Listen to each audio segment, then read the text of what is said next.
Hi, this is James from Tabletop Gaming Guild, and today we're going to learn how to play Shadowrift, which is a 1 to 6 player game where you're going to try to save the town of New Haven from annihilation.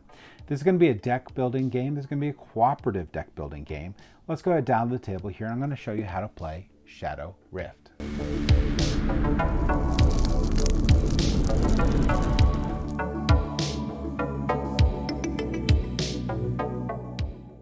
Alright, so this is Shadowrift. In the game of Shadowrift, there's two ways you can win as heroes. You can find and seal all the Shadowrifts, where these going to be these cards that are going to show up throughout the game. Or you can construct all 8 walls, which are available right here. Those are the two ways you can win, but you can lose a couple different ways. This is going to be the town square. If the town square contains no villagers or walls at the start of the hero's act step, note that while infiltrators are villagers, they do not count as villagers for this purpose. We're going to go to infiltrators in a little bit, but basically if this is void of villagers, you'll lose the game.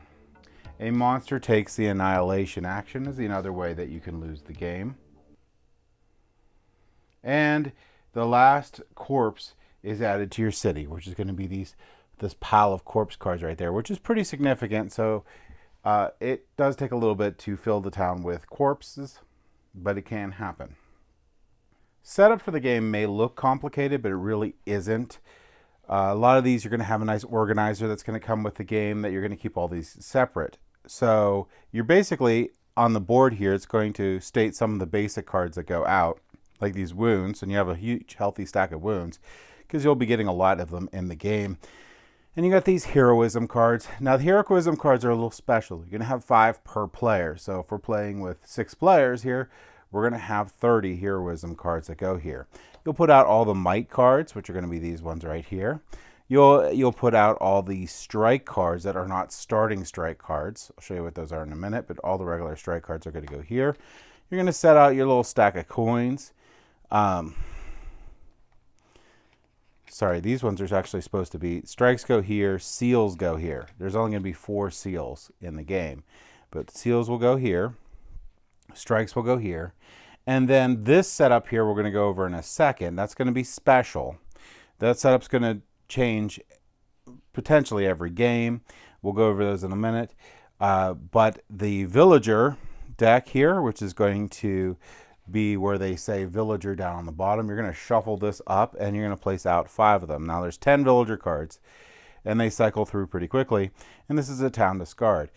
Up here is going to be villagers, but they're going to say traveler on the top there, and this is where you can get some of the traders in here and cause problems throughout the game. You'll shuffle this up and you'll place 2 out.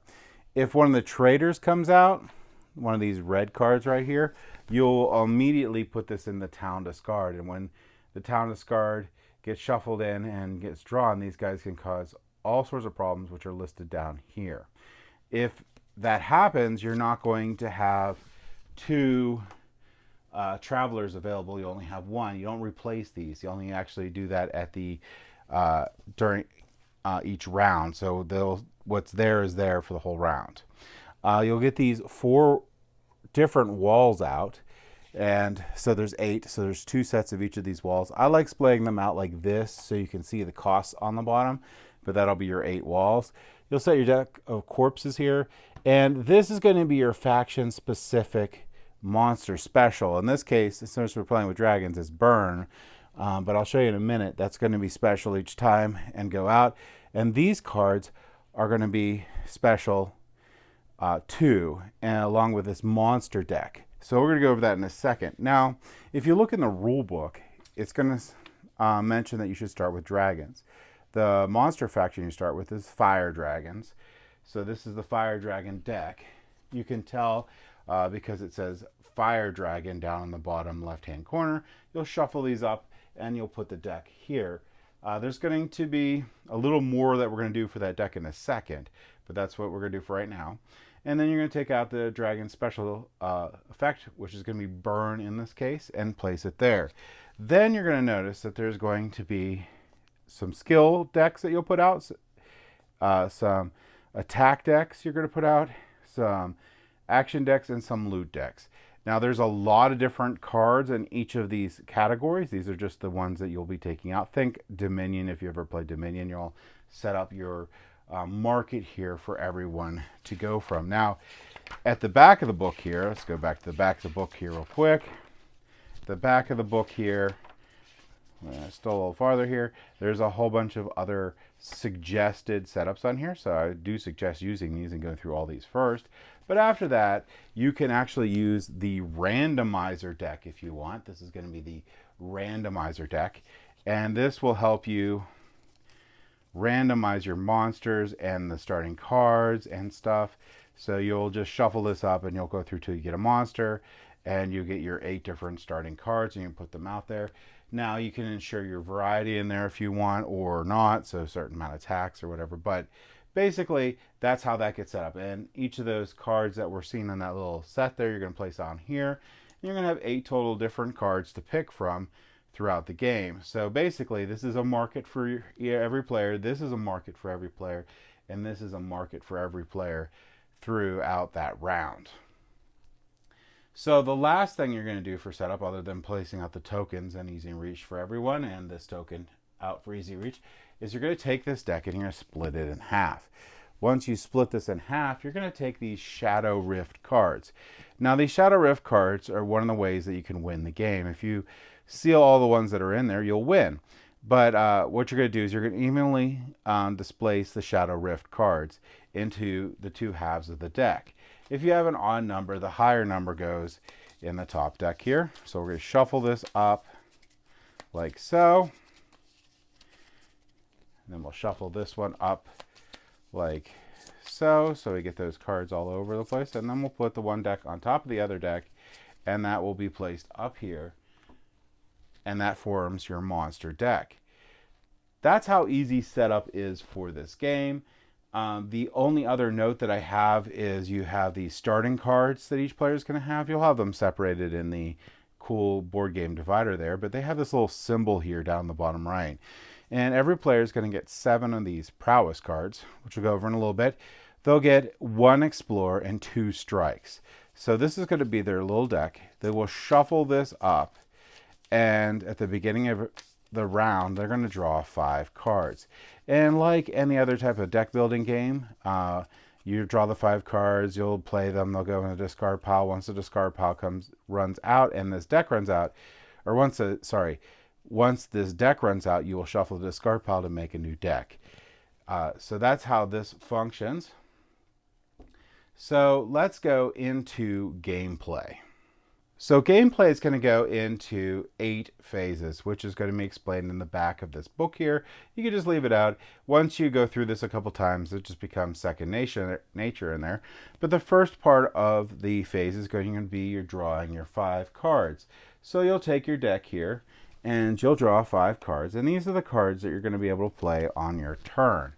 And like I said, there's going to be the 2 strikes, 1 explore, and mainly these prowess. So these prowess here are basically going to be one of your resources in the game. There's 3 different resources that you can use in the game, which is heroism shows, which is a wild that can be any of the 3. You have magic, you have your prowess, and you have your coins. So 3 different resources you can use in the game. So once you draw your card, you're going to refresh the town. So you're going to discard all the cards in town square, which will go in here. Since this is the first round, we're going to leave what's out there. And then you'll place out 5 new ones. If this deck runs out, you'll shuffle this town discard and place it in here. Now, the traveler deck here, if there was any travelers that were left out, they'll be placed on the bottom of this traveler's deck, and 2 new ones will come out. So that was step 2 and 3. The next one is going to be Monsters Act. Now, there's no monsters out there, but what's going to happen is these monsters are going to go down this track. You have Monster Start, Monster 1, Monster 2, Monster 3. And if you look at one of these monsters, which this is a bad example, so let's look at one of these monsters here. If we look at one of these monsters here, this monster here has a 1, 2, and 3. So if the monsters start, nothing happens. But if the monster moves to Monster 1, it's going to do this Monster 1 action, which is going to be each hero discards a loot from play or gains a burn, which is the special effect in the game. And these will clog up their hands. Now, when you gain burns or whatever, those go in your discard pile, but those will eventually get shuffled up, and you could end up drawing them. 2, if it goes from 1 to 2, you're going to, in this case, the heroes with the heroism token gains a burn, and then you kill one of the villagers that matches the symbol here. The way that killing works is you're going to look and see if anyone matches that symbol. If anyone matches that symbol, you're going to place them up on the bottom of the traveler deck so they can come up in the future. And you're going to replace that villager with a corpse. So these are these corpse cards. So these will clog up this deck right here. So you place them on the corpse. This guy would go up on the bottom of the deck. If you didn't have a matching symbol on there, and none of the symbols matched here, you would go hunting for them. And you would do that by flipping the cards over this deck until you ran into a villager, and then you immediately kill them. Now that could be a traveler in this case. If you kill anything in that area like that, or you say you just gain a corpse or whatever, they go into the town discard instead of onto the board itself. Now, it is noting that this is one of the cards that you'll always have in the game, and this is a guard. So this guard has a reaction. When another town card would be killed or broken, a guard dies instead. So this guard would die instead of this mayor villager, and the corpse card would go in here, and that would get placed up there. So these guards are really useful because they sort of protect your more valuable villagers. So that's how killing works. Now, if this moved to 3, so let's say this moved to 3, kill a villager in play. Each hero discards an affliction or gains a burn. So that's basically how this works. Because 1, 2, 3, the first one doesn't count.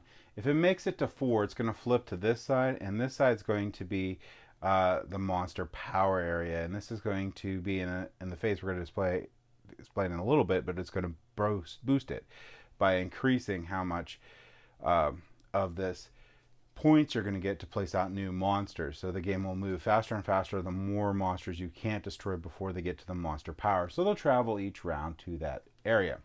And it is worth noting that multiple monsters can be in one spot. Now, the amount that's going to take to kill these, so the health is going to be right here, so that's going to be 7, and the cost to place this one out is going to be 5. So at the start of the game, you would have flipped the top one face up so you know what's happening, and every time you place new monsters up, you will flip the top one face up. So that's how monsters act work. That's how they move across there. The next thing you're going to do is you're going to add monsters, which is step 6. And you're going to compare the power points with the cost of the card on the top of the deck. If it has enough to play, it'll immediately go out. Now, the way this is going to work is you're going to take your player count and you're going to have that many points. That's going to be your baseline points. So we're going to start with 5. Now, and we're going to use this track to count. Now, if we had any monsters in the power area, those ones would also add to this total for us to place out monsters. And again, we're going to look at, in this case, this Drake is going to take all of our points there, that 5, so it's going to come out and be placed here. And we're going to go down to 0. And this phase will end now that we have used all of our monster points, but we would actually keep on going.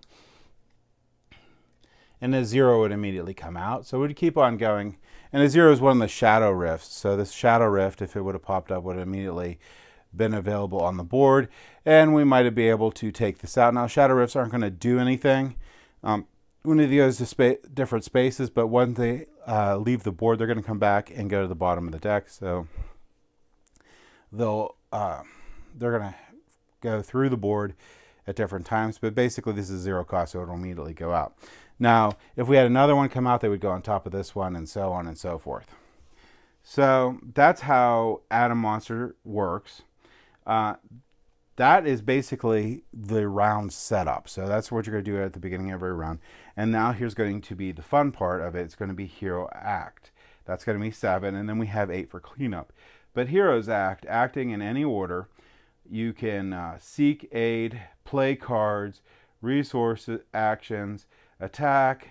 You can do skills, and you can do loot, and you can gain new hero cards, hire villagers, and build walls. So you can do all these different things. Now, like I said, there's 3 different resources in the game. If you look at your hand here, you're going to get 4 prowess, and you also could do a strike. So this is 1 melee damage. Now, there's 2 different types of damage basically in this game. There's going to be melee and range. If you do melee damage to a monster, you will take a wound. So you'll grab one of these wounds, and they will go into your discard pile. Now, these wounds here do nothing. They just fill up your deck here with bad cards that do nothing. You can remove them for 2 prowess, and you can basically have suboptimal turns because you have too many of these, so you have to watch out. But anytime you do a melee attack, you're going to get a wound. If you do a ranged attack, you won't get a wound. You could also send 2 prowess to change this to a ranged attack. So I could spend 2 prowess and not get a wound and do 1 damage to the monster here. If I do 1 damage, I'm just going to put a damage counter on the monster there. To notate that. And they won't lose that damage count until they go to monster power area. Once they go to the monster power area, the monster's gone. It's not really there. It's just adding power to put out more monsters per round. Now, if we ever meet or exceed the number that is the health of that monster, the monster will be removed from game, which we'll just actually basically place it on the bottom of the monster deck. So not really remove the game, but it's just placed on the bottom of the monster deck. Other things we can do is we could spend this prowess here and get different cards. So we have our market here, and we have our cards that happen all the time. Now, heroism cards will only occur when you destroy monsters or other events here. If I destroy that 7 monster, I'll get the 7 heroism, and they have to be evenly distributed. Oh, sorry, I won't get 7 heroism. I'll get heroism equal to the number of little icons here, which is the monster's power. So I'll get 2. And the way that's going to work is I'll have 2, and I give myself 1, and then I'll give the player to the left 1. And the next player that didn't get 1 is going to get this token. And from then on, whoever has this token is going to be the first person to get the heroism card. And then this token will move along, and that will be the next person. So the first person that didn't get 1 will have this token. They'll be the first person to get a heroism card because they're supposed to be evenly distributed among the players. So I can purchase any of these cards in here if I want. The cost of the card is down here on the bottom. And one thing to note is some of them have a special symbol here. These cards you have to be a little bit careful with because they can only be played 1 per turn. So you don't want to have like an overly large amount of these guys. These are ones you can just play. Some of them have different comboing things you can do. One of the most important ones, which is not a whole lot of them in here, so you have to keep that in mind. So one of the players may want to focus on this, or 2, depending on how your player count is these seal cards. These seal cards here are really nice. You may put a card from the monster power area on the bottom of the monster deck. And this is basically one of the only ways to get rid of monsters in that monster power area that are going to keep bringing monsters in every round to ruin your life. So that's a really good card just to have in general. But if you have a magic to spend on here, you can seal a Shadowrift in play, removing it from the game. This earns you 1 heroism for the party. So whoever has that token will gain the heroism. And this is a cooperative game, so you're not going to be fighting over them. But that will get rid of 1 of the Shadowrifts. And again, you have Shadowrifts equal to the number of players. So if you get rid of all those Shadowrifts, you will win the game. So this is one of the easiest ways to win, and one of the most important cards in the game, but they're very limited. So that's one thing I could purchase in here. I can gain a might here, which is just another prowess, so it's just more money that I can spend in the game. Like I said, those heroisms are going to give you all 3 of those resources.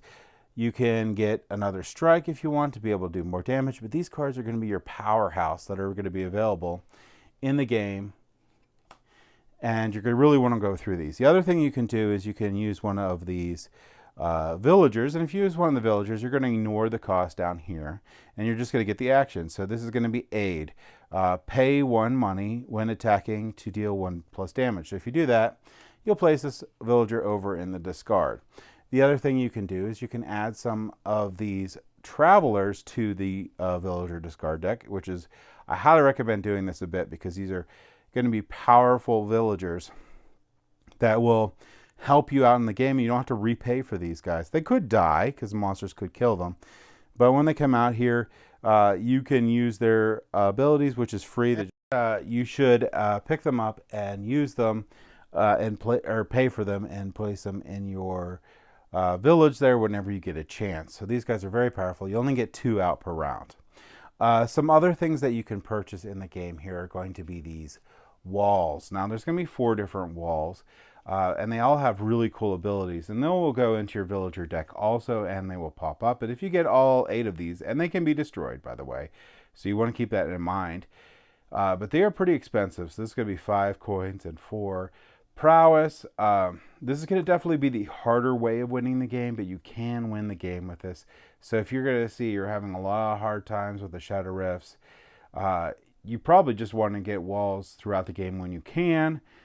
And deal with the Shadowrifts when you can, but the Shadowrifts are going to be the easier way to win the game. It's like I said, there's going to be 4 different ones. They all have their own little abilities there. They're all very helpful, and you could purchase those in the game.